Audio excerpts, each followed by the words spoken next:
Coach, you held a pretty good offensive team to 104 points. What was the difference offensively in the latter stages of the second quarter and into the third? We just lost a little bit of our way. Like you said, second quarter, third quarter, only 11 points. I'll have to go back and watch before I make a true assessment of what kind of happened. But we definitely lost a little bit of our juice during that time, and that's the difference when you're playing against a top-tier team. You have to, on both ends of the floor, you have to execute and score for sure. That play at the end of the first half, it was like a 1 second difference, and then they got the white three. Is that one, like, you look back on as like, maybe the game could have like shaken out in a different way if that had gone differently or anything like that? It could have, but those are definitely momentum shifters, and that wasn't a next play mentality for us. They're picking us up full court, making sure we don't get the 2 for 1. And then we allowed them to just inbound the ball, and they hit a half-court three. So, honestly, it wasn't even half-court. He got across half-court and just pulled up for 3 with no one on him.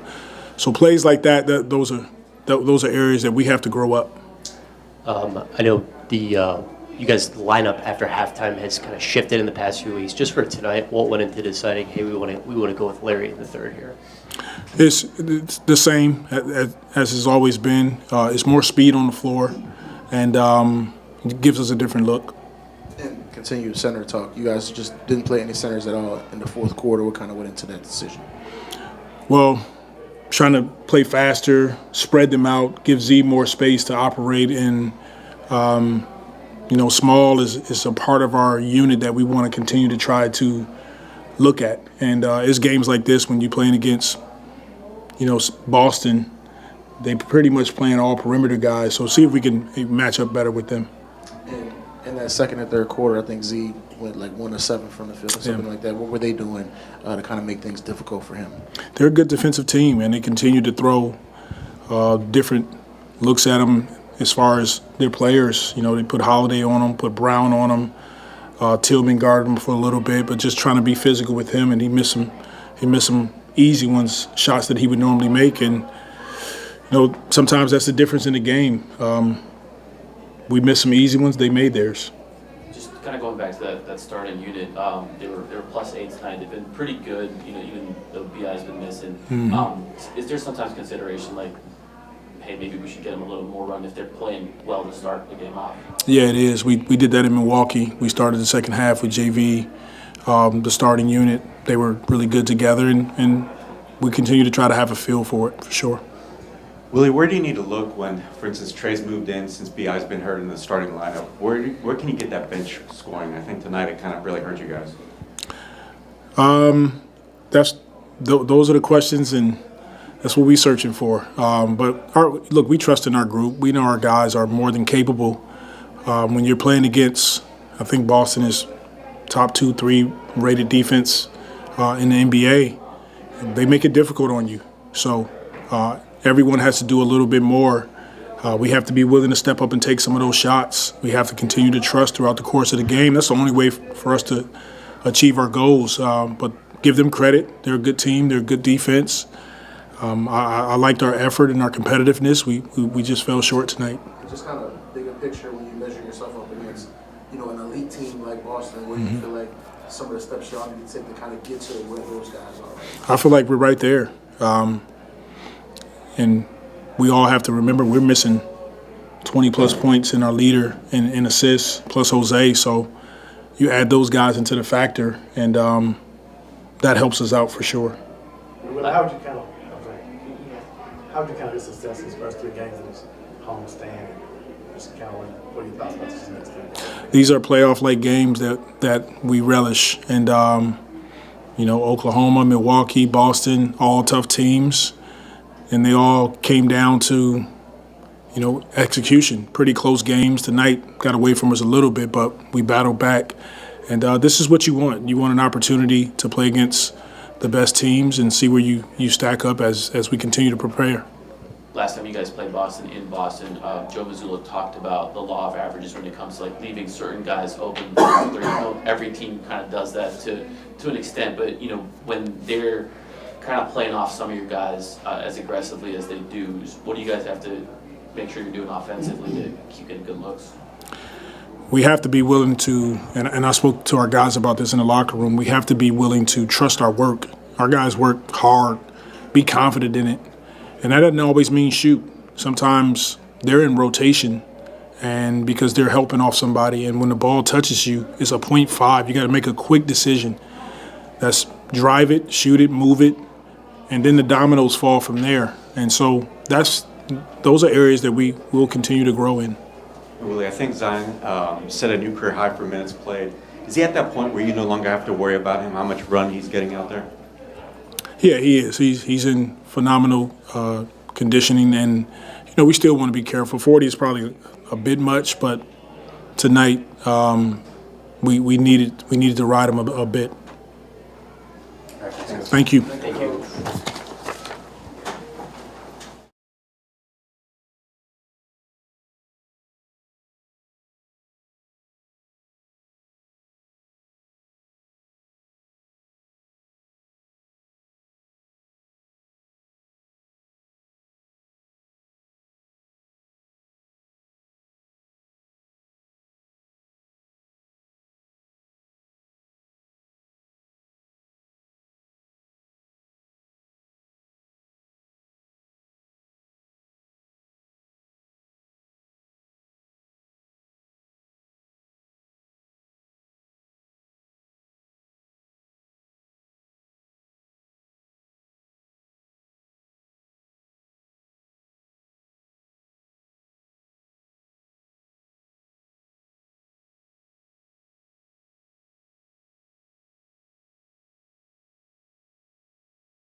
Yeah, what'd you just see in the third quarter when they really, create a lot of that separation? Kind of goes back to what I kind of say over the past few press conferences. They upped their intensity and we didn't match it. And when we started to match it, the game was kind of out of hand at that point. But it just shows what type of team they are. A great team. Yeah, I mean, what do you just think about how the pieces fit 1 through 5 in their starting lineup? I mean, arguably just the best. They can switch 1 through 5, especially when they have a starting unit out there. They can switch 1 through 5. They don't really have like a pigeon you can really pick on. And if they do, you have to watch film and see where it's at. But they're all like size and they can switch. And Willie talked about kind of answering that in the fourth quarter by just playing no center, kind of playing you at the 5 for most of the time. With those units, what are you kind of seeing out there, and how different it is when it's you and pretty much 4 perimeter players? It allows us to play faster. It also allows us to kind of switch 1 through 5 and not really have someone to pick on. So, but a small ball unit, it works for us. But the third quarter, when they upped their intensity, we should have matched it, but we didn't. Kind of getting a chance to measure yourself up against, the team with by far the best record in the league. Where do you kind of see some of the things that makes them who they are that y'all kind of want to get to at some point? Their consistency on a nightly basis. The things that they mess up with, they don't mess up twice. And you can see it in their record. They know when to pick up their intensity. They know when they're playing sloppy, and they make adjustments quick, and that's what makes them great. You got off to a fast start on the offensive end, and then, like you said, they kind of turned things up defensively. What were they doing to kind of make it tough for you on the offensive end? You could just see it where we were starting our offense from. We were starting our offense near half court versus starting it close to the three-point line. So just them making that small adjustment by applying pressure higher up, it changes the offense for anybody you play against. So then, we're not really getting the shots we want. We're just kind of forcing up shots. Their coach talks about the law of averages when it comes to just leaving guys open from 3. I know every team kind of does that to an extent, but it seems like the Celtics really, really hone in on a couple key players, and they're just going to live and die by if they're hitting shots. Just what do you make of that kind of defensive strategy and just sticking to that aggressive of a game plan, just no matter, even if a guy's hitting? I think that's just the mindset of if they lose like that, they'll be able to sleep at night. But if they don't lose like that, then they look at film like, nah, that wasn't okay. So, if that works for them, their record shows it. But, I think that's the route they go. It works for them, so it yields results. Got to give them that respect. Zon, you mentioned the not matching their intensity. Are you surprised by that, considering kind of like what's at stake with this point season? Yeah. Coach has talked to us about when we start the third quarter and starting it faster with more momentum, and we started slow and they didn't. But it's not even just about intensity, it's just making basketball reads. We became stagnant and they didn't. So you talked about where you're starting the offense from, but a couple of times in the game, Boston went big, where you saw Horford, Porzingis together, then Tillman was out there with one of the other bigs. Did that present any kind of more challenges to you personally, or to you guys running that offense? Did you feel that? I wouldn't say so. I would just more so say just that third quarter for us. That kind of was the game for us. We didn't come ready to play in the third quarter. Did the end of the second quarter at all kind of affect what happened in the third quarter? You guys were, I think, leading 55-51. You stepped up free throw line, and before you knew it, they're walking in with a lead in the halftime. That's basketball. It's a game of runs, and that's halftime. It was, 1-2 point game. So there's nothing to go into halftime worried about. It's when you start that third quarter and we started slow and they didn't, and they were able to get like a 10, 13-point lead. You guys have a great night.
You want to say hi?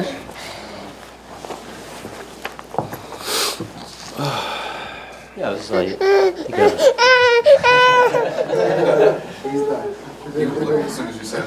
Say who are these people? I think it was a 2-point game at halftime. Just what did you see in the third quarter? Yeah, I think that last shot at the end of the second quarter hurt. Derek got that 3 off, had the buzzer, big momentum swing, and then let him go. And then in the third quarter, go ahead. Then in the third quarter, he was a part of their run. You know what I mean? They got stops. I think we scored 11 points in the third quarter or something like that. So we got to do a better job of coming out with energy in that third quarter. But that's a really good team that we played against. I don't know that they lost 3 games all season long, to be honest with you. And I think we competed, but we got to do stuff a little bit better, a little bit harder, a little bit more consistently throughout the game in order to beat a team like that. But I mean, I thought we did well defensively. Offensively, we could do a little bit better. But, you know, credit them. They played well, and we're not going to win too many games, you know, scoring 11 points in a quarter. Yeah, that sequence you alluded to at the end of the first half, do you feel like, hey, if that goes differently, maybe the rest of the game looks a little bit different? Yeah, I mean, they hadn't been inbounding the ball fast all game, and then he gives them the ball quickly. And, you know, credit them, advanced pass, couple dribbles into a 3, and, you know, they responded well in the third quarter. I mean, we outscored them in the fourth quarter, but second quarter and the third quarter hurt us, and I think that's what really turned the game around for them. And Willie went, you know, small ball not pretty much the entire fourth quarter without a center. Y'all haven't done that too much this season with Zion as the center. When y'all go to those groups, what do you kind of see and some of the things y'all can kind of improve on when y'all do? Well, I think we just got to rebound the ball. We had a couple possessions that we didn't get the rebound or we didn't rotate on the backside, and Jaylen Brown gets a wide open dunk. Porzingis is really tall, so when he gets those switches, we got to, you know, show him bodies. But the Celtics, they play a lot of guards and then Porzingis and a lot of guards and then Al Horford, so you got to be able to match that at times throughout the game and figure out how to take advantage of, you know, some of the talented wings we have on this team. And Willie's kind of gone back and forth a lot this season with Larry at the 5, JV at the 5. Y'all start some second halves with Larry at the 5. What do you think about just the way those guys have kind of handled that I guess, uncertainty from night to night, just how they'll be used? Yeah, they've been the ultimate professionals in terms of their mentality and how they show up to work every day. JV, whether he plays 15 minutes or 20 minutes, you know, he's still getting his work in every day. He's still showing up for us and really just taking advantage of his skill set when he gets the opportunities to. And obviously, Larry has been a pro throughout this entire process and has done whatever it takes for us to be successful as a team, whether that's starting or whether that's coming off the bench or whether that's finishing games or not finishing games. Last time you guys played them in Boston, their coach talked about the law of averages when it comes to letting certain guys shoot from 3. They had a similarly aggressive game plan tonight in terms of just leaving guys open. Just what do you make of that overall approach? I mean, like every team kind of does it to an extent. They seem to be a little bit more aggressive than other teams. And just what do you guys got to do as an offense when they are playing off some guys pretty aggressively? Yeah, just take advantage of spacing. They don't match up their 5s on 5s. Sometimes they'll switch. They'll put a 5 on Herbert. They'll put a 5 on Naji. So that it mess up the flow of your pick and rolls and your cadences, and they'll put a guard on, you know, a Larry or a JV at times. Well, not JV because he's so big, but they try to mess up your offense with this switching. They try to get you stagnant. They try to get you playing ISO and one-on-one and get you in a late clock. And I think that's what the good teams do defensively. And they funnel you to areas, and I hope that you kick it out like he said before, law of averages. I thought we did a good job of trying to find the open man and trying to make the right plays. I think it comes down to, you know, getting down and run a little bit more in transition. That would have been helpful for us, and then just being able to get some stops in that third quarter to get out and run to open up the game. Because once we open up the game and get out and run, I think it becomes more free flowing. But against a good half court team, it's hard to score in the half court. You think they're a little bit unique as a team in terms of, like, you know, sometimes the guys they leave open, they're making a lot of threes, but they hold fast to that approach, where I feel like some teams will, like, okay, this guy hit 2 threes, maybe you got to change up the scheme a little bit. Yeah, I mean, Herbert's 4 of 9 from 3, so, I mean, he's shooting like 43 on the year, so they can play those law averages all they want. We'll live with that. I think it's just about us making the right plays, getting stops, and just learning from these types of games. We won't be playing in the beginning unless it's in the finals, so we'll learn from these types of games. It's a good defensive team. They're unique in terms of how they switch, in terms of, you know, them having a, you know, super 7-footer in Porzingis, but most teams are going to be switching as you get closer to the playoffs. CJ, Z had it rolling in that first quarter, but then I think he only maybe scored one bucket in the second and third quarters. Was it something you think Boston did more so, or was it just your lack of offensive execution? Probably a combination. They did a good job protecting the rim. Porzingis protected the rim really well, and he's one of the best shot blockers in the league. And I think that was a part of it. Some of it was our ball movement. Some of it was us not getting downhill, just kind of playing on the perimeter. I think it was a combination of things. With a team that good, when you see them, like you said, trying to avoid losing 3 games in a row, when they kind of get to that mode, what are the steps you guys feel like you have to take to kind of get to where they are right now? Yeah, just continue to fight their physicality with physicality. Continue to hit first. I think we hit first tonight, and we hit last, but in the middle there was a little lull in that second and third quarter. But just getting down to execution, getting down to rebounding, and then when the offense does bog down, it helps to get some stops so we can get some flow and not have to call plays. Say bye-bye. Say bye-bye, dude. Come on.